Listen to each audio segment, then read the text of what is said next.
तनु चौधरी के पति अनिल चौधरी की पीतल के सामान बनाने की अपनी फैक्ट्री थी। करोड़ों रुपए का एक्सपोर्ट का बिजनेस था। पति उसे दिलोजान से चाहता था। इसके बावजूद दो बेटियों की मां तनु चौधरी को बेटे की चाहत थी। अपनी इसी इच्छा को पूरी करने के लिए वह एक तांत्रिक के चक्कर में फंस गई। तांत्रिक से उसे बेटा तो नहीं मिला, लेकिन वह पहुंच गई जेल। नमस्कार दोस्तों, मैं विशाल ठाकरे आपका अपने इस परिवार में स्वागत करता हूं और उम्मीद करता हूं कि आप सब लोग स्वस्थ होंगे, सुरक्षित होंगे। दोस्तों, कहानी शुरू करें उससे पहले अगर आप अपने इस परिवार में नए हैं या अभी तक अपने चैनल को सब्सक्राइब नहीं किया है तो सबसे पहले मेरी रिक्वेस्ट है कि आप चैनल को सब्सक्राइब कर लें और बेल आइकन प्रेस करना ना भूलें आगे आने वाली वीडियो की नोटिफिकेशन के लिए। साथ ही साथ दोस्तों, कहानी में लास्ट तक बने रहे और कहानी के बारे में आपकी क्या राय है कमेंट करके जरूर बताएं। इसके साथ ही चैनल पर एक नया कंटेंट शुरू कर रहा हूं, इसमें आपके जो भी कमेंट होंगे उनका जवाब वीडियो के लास्ट में जरूर दिया जाएगा, तो दोस्तों कमेंट जरूर करें। क्योंकि मेरा अभी यह चैनल नया है इसलिए मुझे आपके सहयोग की बहुत ज्यादा जरूरत है। कृपया अपना सहयोग बनाए रखें। तो चलिए दोस्तों, अब आपका समय नहीं लेते और जानते हैं आज की क्राइम की कहानी। तनु चौधरी के पति अनिल चौधरी की पीतल के सामान बनाने की अपनी फैक्ट्री थी। करोड़ों रुपए का एक्सपोर्ट का बिजनेस था। पति उसे दिलोजान से चाहता था। इसके बावजूद दो बेटियों की मां तनु चौधरी को बेटे की चाहत थी। अपनी इसी इच्छा को पूरी करने के लिए वह एक तांत्रिक के चक्कर में फंस गई। तांत्रिक से उसे बेटा तो नहीं मिला, लेकिन वह पहुंच गई जेल। गुरुजी, मेरी अब कोर दुखती है। अनिल मुझे रोजाना ही पीटता है। मैं अब उसकी पिटाई बर्दाश्त नहीं कर सकती। तुम्हें जल्द ही कुछ न कुछ उपाय करना पड़ेगा, वरना मैं सुसाइड कर लूंगी। तनु चौधरी ने तांत्रिक कन्हैया की बाहों में सिर रखकर कहा, तुम्हें मालूम है अब उसने मेरे कहीं भी आने जाने पर प्रतिबंध लगा रखा है। मैं तो यही कहती हूँ कि उसे रास्ते से हटा ही दो। ठीक है, तुम परेशान मत हो, मैं उसका ऐसा इंतजाम कर दूंगा कि किसी को हम पर शक भी नहीं होगा। तुम्हें क्या करना है यह मैं तुम्हें बाद में बता दूंगा। और हाँ, ये सुसाइड करने वाली बात फिर कभी जुबान पर भी मत लाना। तुम आत्महत्या कर लोगी तो बेटा कहाँ से पैदा होगा। तुम पति से खुश रहने वाला व्यवहार करो। तांत्रिक कन्हैया ने तनु चौधरी को समझाते हुए कहा। तांत्रिक कन्हैया मुरादाबाद शहर के कटघर महबुल्लागंज मोहल्ले में तनु चौधरी के घर से कुछ दूर ही हर शनिवार बालाजी का दरबार लगाता था, जिसमें लगभग 40-50 औरतें जुटती थीं। आमोद और मोहित नाम के दो युवक उसके ऐसे चेले थे जो तांत्रिक के कहने पर कुछ भी करने को तैयार रहते थे। इसके बाद कन्हैया ने अपने चेलों मोहित और आमोद के साथ गुफ्तगू कर तनु चौधरी के पति अनिल चौधरी को ठिकाने लगाने की बात कही तो वे दोनों तांत्रिक कन्हैया का साथ देने को राजी हो गए। बात 13 जुलाई 2024 की है। उस शाम भी तांत्रिक द्वारा आयोजित बालाजी दरबार में 35-40 महिलाएं बैठी थीं। तनु चौधरी भी अपनी दोनों बेटियों के साथ वहां थी। बेटियों की उम्र 12 साल और 6 साल थी। कार्यक्रम में अच्छी खासी चहल पहल थी। सभी महिलाएं पूजा पाठ और तांत्रिक के प्रवचनों में मग्न थीं, जबकि तनु चौधरी कुछ बेचैन सी दिख रही थी। पास बैठी एक महिला ने पूछा, क्या बात है तनु, आज तुम थकी थकी और परेशान सी लग रही हो। नहीं, ऐसी कोई बात नहीं है, बस थोड़ी तबीयत ठीक नहीं लग रही।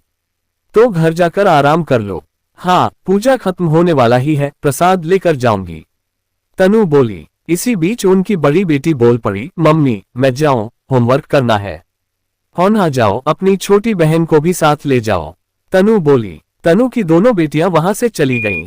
कुछ समय में ही कार्यक्रम समाप्त हो गया। सभी महिलाएं जाने लगीं। तांत्रिक ने तनु को इशारा किया और दरबार से सटे कमरे में चले गए। वह समझ गई कि उसे अभी रुकना है। कुछ मिनटों में वे कमरे से बाहर निकले। तब तक सभी महिलाएं जा चुकी थीं। दरबार में वहीं के एक दो लोग पूजा के सामान समेट रहे थे। ये लो, दुपट्टा फैलाओ, तुम्हारे लिए बालाजी से मंगवाया गया प्रसाद है। भोजन के साथ उसे खिला देना। तांत्रिक तनु के पास आकर बोला। जी। तनु दरबार के एक कोने में चली गई।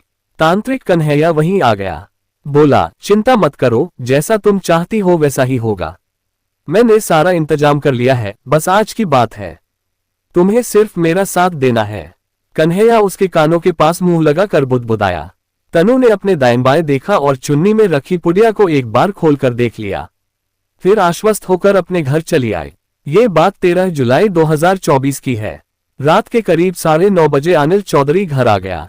तनु ने बड़े प्यार से उसे प्रसाद खिलाया और दोनों हाथ जोड़ लिए। हनुमान जी का प्रसाद है, आज शनिवार है ना, मैंने अपनी भूल के प्रायश्चित के लिए 16 शनिवार को शनिदेव को शाम में दीपक जलाने और हनुमान जी की पूजा करने का संकल्प लिया है। देखो, मैं भटक गई थी, मुझे माफ कर दो। आगे से तुम्हें शिकायत का कोई मौका नहीं दूंगी। चलो, तुम्हें इतनी तो समझ आए। सुबह की भूली शाम को वापस लौट आए। अब चलो, खाना लगा दो, आज साथ साथ बैठकर खाएंगे। अनिल चौधरी खुश होकर बोला। तभी उसकी दोनों बेटियां आ गईं। उन्हें अनिल ने गले लगा लिया। पुचकारते हुए बोला, कल रविवार है, तुम्हारे लिए अच्छी ड्रेस खरीद दूंगा और तुम्हारी मम्मी के लिए भी। आप बहुत प्यारे पापा हो। मैं तो प्लाजो सूट लूंगी, अब लंबी दिखती हूँ। 12 साल की बड़ी बेटी दुलार से बोली। और तुम क्या लोगी? छोटी बेटी को चुप देखकर अनिल बोला। बटरफ्लाई फ्रॉक और मम्मी का सलवार सूट। अरे वाह, मम्मी का भी ख्याल है तुम्हें। अनिल मुस्कुराया। इस तरह उस रोज अनिल चौधरी के परिवार में खुशी का माहौल बन गया था। सभी ने एक साथ खाना खाया। अनिल खुश था कि तनु ने उससे माफी मांग ली। उसे अपनी भूल का एहसास हो गया है। बातों बातों में अनिल ने बता दिया था कि उसकी बेटियां बेटों की तरह हैं। अनिल खाना खाने के तुरंत बाद सोने चला गया। अपने कमरे में जाते ही वह बेड पर गिर पड़ा और नींद बेहोशी की नींद में सो गया। उसे सोया देख तनु मुस्कुराए। उसकी मुस्कुराहट में एक कुटिलता थी। वह बेटियों के कमरे में चली गई।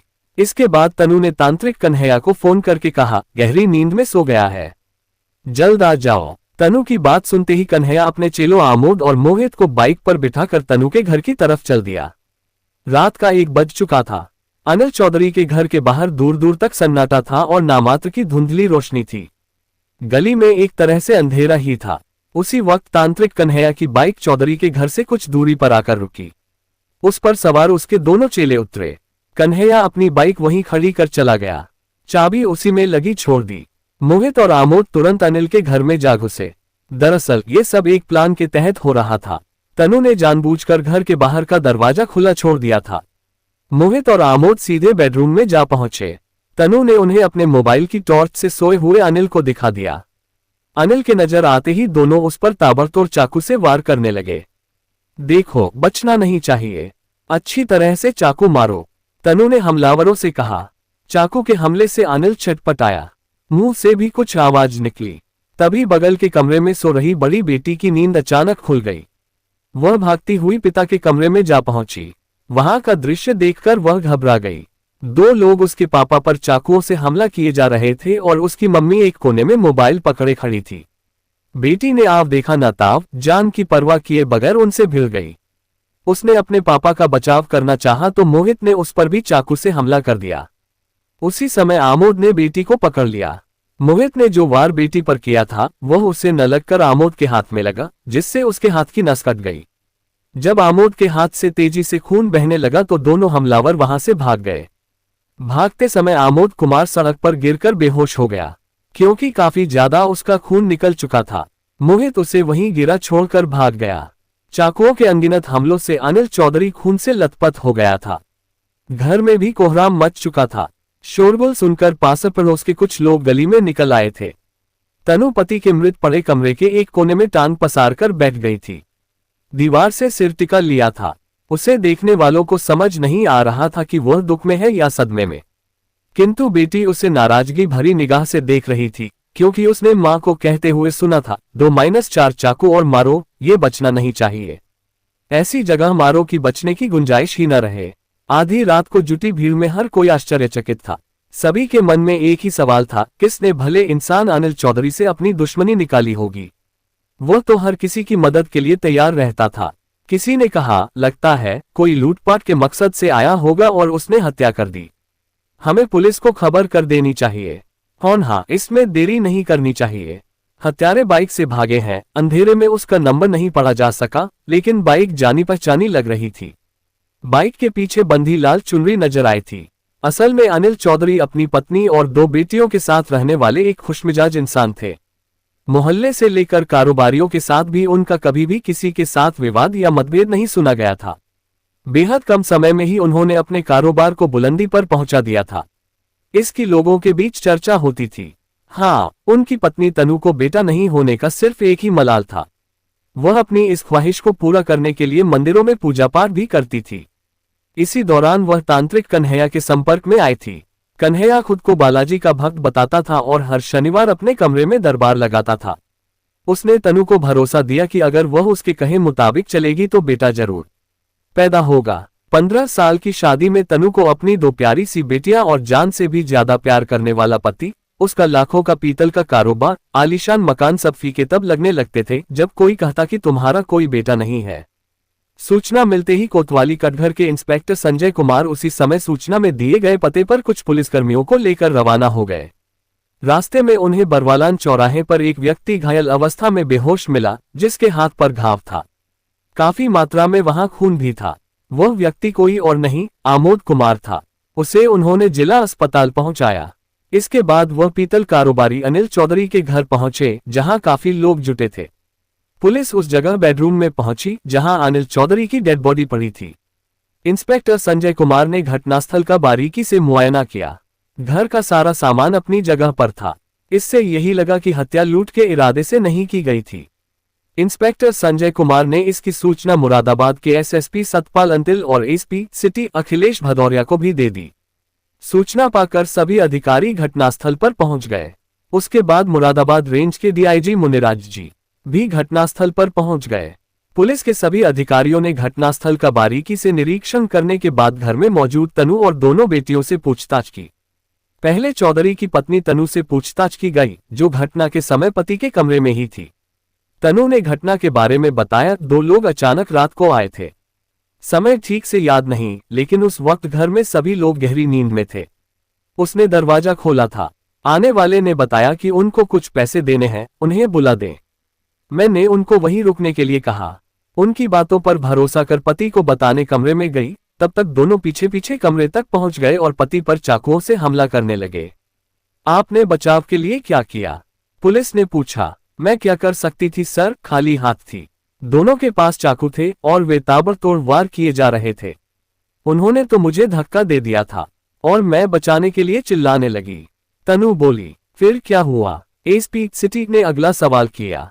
फिर साहब, मेरी बड़ी बेटी मान्या वहां पहुंच गई और हमलावरों से उलझ गई और एक हमलावर का हाथ चाकू से कट गया। आप उनको पहचानती हैं? पहले उन्हें कभी देखा है? नहीं साहब, मैं उनको नहीं पहचानती हूँ। उनको तो मैंने पहली बार देखा था। तनु बोली। अंकल, मैं दोनों को पहचानती हूँ। वे कन्हैया मामा के यहाँ रहते हैं। उनका नाम आमोद और मोहित है। बड़ी बेटी बोल पड़ी। उसे बोलता देख तनु ने उससे आंखें दिखाई और डपकती हुई चुप रहने का इशारा किया। बेटी के इस तेवर को देखकर पुलिस ने सवाल किया, कन्हैया मामा कौन है? इधर पास में ही रहते हैं। पूजा और प्रवचन का दरबार लगाते हैं। मम्मी उनको अच्छी तरह जानती है। हम उनको मामा बुलाते हैं। उनके यहाँ रहने वालों ने ही पापा को मारा है। ये तुम दावे से कैसे कह सकती हो? अंकल, मैंने उनको अपनी आंखों से चाकू मारते देखा है। पापा को बचाने के लिए मैं अकेली लड़ पड़ी थी उनसे, लेकिन मम्मी वहीं खड़ी रही। पापा को बचाने के लिए मम्मी ने कुछ नहीं किया। अगर वह भी मेरी तरह करती तब पापा बच जाते। बेटी की बातें सुनकर पुलिस का माथा घूम गया। 2 हमलावरों के नाम के साथ साथ तीसरा नाम कन्हैया का भी सामने आ गया था। पूछताछ कर रही पुलिस को हैरानी तो इस बात की थी कि मृतक की पत्नी ने हमलावरों को पहचाने से इनकार कर दिया और वह कन्हैया के बारे में पूछने पर भी कुछ नहीं बता पाए। इसकी जांच के लिए दोनों हमलावरों के साथ साथ कन्हैया को भी हिरासत में लेना जरूरी समझा। कारण, बेटी के बयान के मुताबिक दोनों हमलावर आमोद और मोहित कन्हैया के साथ ही रहते थे। कौन था कन्हैया मामा? उसका चौधरी परिवार से कैसा रिश्ता था? क्या इस हत्याकांड में उसकी भी कोई भूमिका थी? इन सवालों के जवाब के लिए पुलिस अपने स्तर से छानबीन करने लगी। इसी बीच घायल व्यक्ति की अस्पताल में मौत हो गई। वह आमोद कुमार था। वैसे भी वह कैंसर पीड़ित था। वह मुरादाबाद शहर के ही तारीखाने मोहल्ले का निवासी था। हाथ की नस कट जाने से काफी मात्रा में खून बह गया था। भागते हुए वह बेहोश होकर गिर गया था, जिसे उसका साथी मोहित छोड़कर फरार हो गया था। पुलिस मोहित और कन्हैया की तलाश में जुट गई थी। आसपास के लोगों से पूछताछ के बाद 48 घंटों के भीतर ही दोनों हिरासत में ले लिए गए। कन्हैया से पूछताछ की जाने लगी। तुम्हें अनिल चौधरी की बेटियां मामा क्यों बुलाती हैं? उनका पास रहने के कारण, और तनु मुझे मुंह बोला भाई मानती है। कन्हैया बोला। तो फिर तुम्हारे यहाँ रहने वाले आमोद और मोहित ने अनिल चौधरी की हत्या क्यों की? पुलिस का अगला सवाल था। ये तो तनु से पूछिए। पति उसका घटना के समय घर में मौजूद भी वही, तो फिर इसमें मैं कहां से आ गया? छूटते ही जवाब के साथ उल्टे सवाल दाग दिया उसने। लेकिन मोहित ने तो कहा कि उसने तुम्हारे कहने पर ही अनिल की हत्या की। पुलिस ने पूछा, वह मेरा शिष्य था, अब उसके मन में कितना मैल था यह मुझे क्या पता। और आमोद, उसे तो उसकी करनी की सजा मिल ही गई, उसकी भी मौत हो गई। आप लोग मुझे बेवजह इसमें फंसा रहे हैं। मेरा अनिल की हत्या से कोई ताल्लुक नहीं है। कन्हैया चाहे जितना भी खुद को निर्दोष बता रहा था, लेकिन उसकी बात पुलिस के गले नहीं उतर रही थी। कारण बहजोईत संभल के मोहल्ला टंकी निवासी मोहित ने इस हत्याकांड का पूरा खुलासा कर दिया था। साथ ही तनु और कन्हैया की एक वायरल हुई रील के बारे में भी पुलिस को मालूम हो चुका था। मोहित ने बताया था कि कन्हैया बहजोई के गांव नादौश का रहने वाला है। वह कटघर के महबुल्लागंज में आमोद गुप्ता के मकान में किराए पर रहकर हर शनिवार बालाजी का दरबार लगाता था। करीब 1 साल से तनु कन्हैया के संपर्क में थी। दोनों में प्रेम संबंध हो गए थे। दिखावे के लिए तनु ने कन्हैया को मुंहबोला भाई बना रखा था। मोहित ने पुलिस को बताया कि आमोद और वह दोनों तांत्रिक कन्हैया लाल के शिष्य हैं। उसी के रूम पर रहते हैं। अनिल चौधरी की हत्या कन्हैया लाल के कहने पर उन्होंने की। जब वह अनिल चौधरी की हत्या कर रहे थे तब उसकी बेटी के साथ हुए बीच बचाव में आमोद जख्मी हो गया था। अनिल चौधरी की हत्या के बारे में जब उसकी पत्नी तनु से पूछताछ की गई तो इसके पीछे की एक चौंकाने वाली कहानी सामने आई। 32 वर्षीय अनिल चौधरी मूल रूप से उत्तर प्रदेश के जिला रामपुर के गांव लोधीपुर के निवासी थे, लेकिन लंबे समय से वह मुरादाबाद के गाड़ीखाना मोहल्ले में रह रहे थे। वहीं पर उन्होंने आलीशान मकान बनवा लिया था। उन्होंने अपने 2 पार्टनरों के साथ पीतल के सामान बनाने की फैक्ट्री शुरू की थी। अपनी मेहनत व लगन के बल पर उनका कारोबार चल निकला। कारोबार बढ़ा तो उन्होंने पीतल के सामान का एक्सपोर्ट करना शुरू कर दिया, जिससे उन्हें अच्छी आमदनी होने लगी। अनिल चौधरी का विवाह तनु से हुआ था। उनकी गृहस्थी की गाड़ी हंसी खुशी से चल रही थी।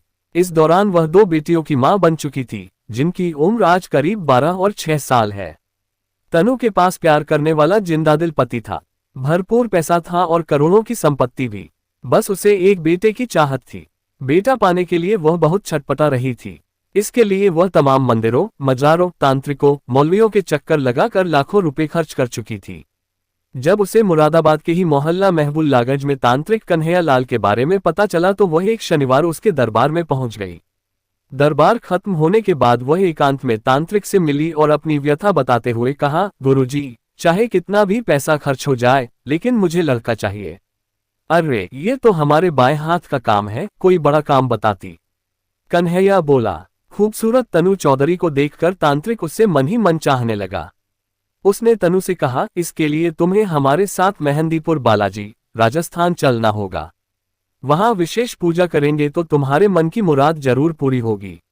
ये करीब 6 माह पुरानी बात है। अनिल चौधरी अपने कारोबार के सिलसिले में 15-20 दिनों के लिए घर से बाहर जाते रहते थे। अनिल जब बाहर गए तो तनु दोनों बेटियों को लेकर तांत्रिक के साथ मेहंदीपुर बालाजी चली गई। तांत्रिक ने वहां पूजा अर्चना की। तनु को विश्वास हो गया कि अब जरूर लड़का ही पैदा होगा। पूजा के बाद तनु बोली कि अब मुरादाबाद चलो तो तांत्रिक बोला कि अभी और तांत्रिक क्रियाएं होनी है, आज रात हमें यहीं रुकना होगा। तांत्रिक ने इसके लिए एक होटल में 2 कमरे बुक करा दिए।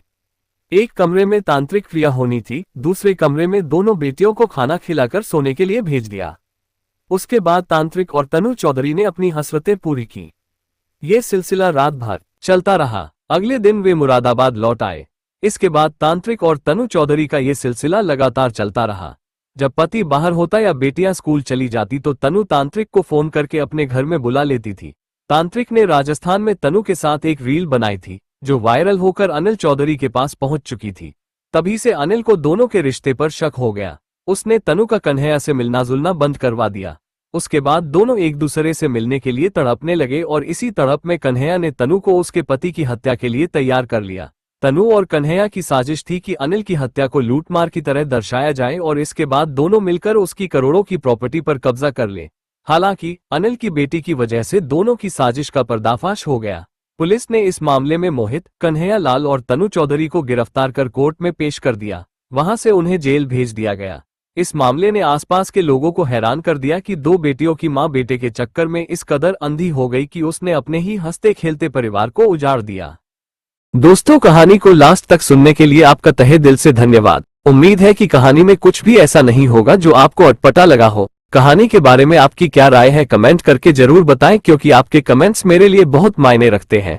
तो चलिए दोस्तों, मिलते हैं फिर कल एक नई क्राइम की सच्ची कहानी के साथ। तब तक के लिए अपना ख्याल रखें। जय हिंद दोस्तों, जय भारत।